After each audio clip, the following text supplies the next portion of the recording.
A tension headache is often characterized by a dull, throbbing pain in the upper neck and the back of the scalp, and tight muscles. Now, tension headaches are also strongly correlated with poor posture, particularly while you're sitting, whether it be driving, at work, or at home. And we know right now there's an increased number of people who are working on a makeshift workstation from home. And that's why I'm seeing an increase in neck pain and headaches coming into the office every day.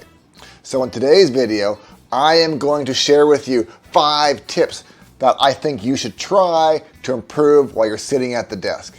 Hi there, my name is Dr. Chris from Cameron Family Chiropractic.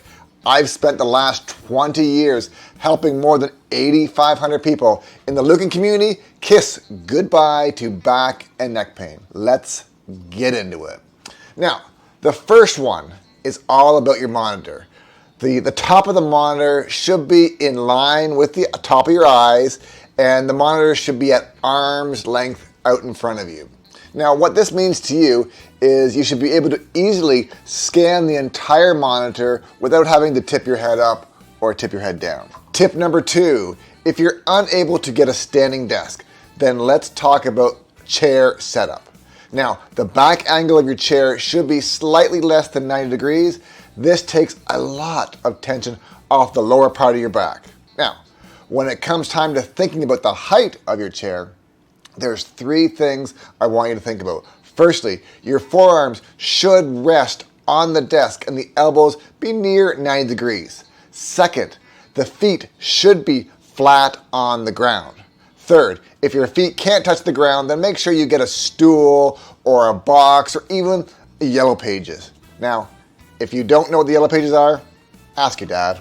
Number 3, your knees should be slightly below your hips. When your knees are actually above your hip and sitting too high, it tightens up the hips, and it's another really strong contributor to lower back pain. Number 4, the keyboard and the mouse. As I mentioned beforehand, your forearms should be resting on the desk, elbows at 90 degrees, and shoulders nicely relaxed. It is important that your keyboard is directly in front of you and not off to the side. One thing I notice a lot when I review workstations for patients is the mouse. It is way out to the side, and it places an added amount of strain onto the shoulders, elbow, and wrist. So it needs to be right in front of you. Here's a bonus point for the mouse. Consider getting used to using your mouse with your opposite hand.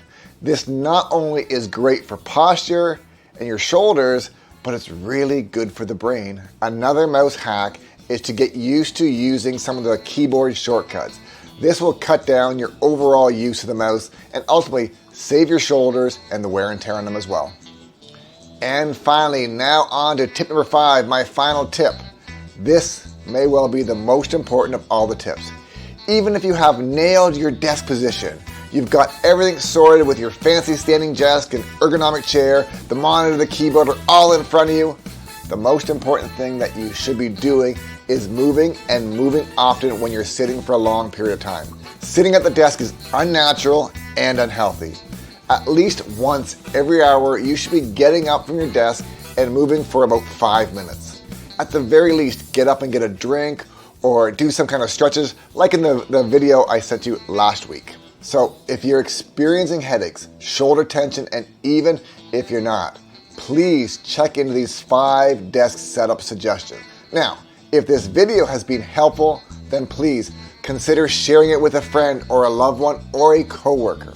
And if you'd like to see a chiropractor to see if they can help you with headaches, I'd love to try and help. Give the office a call at 519-227-1363. Until next time, be good, and if you can't be good, be careful.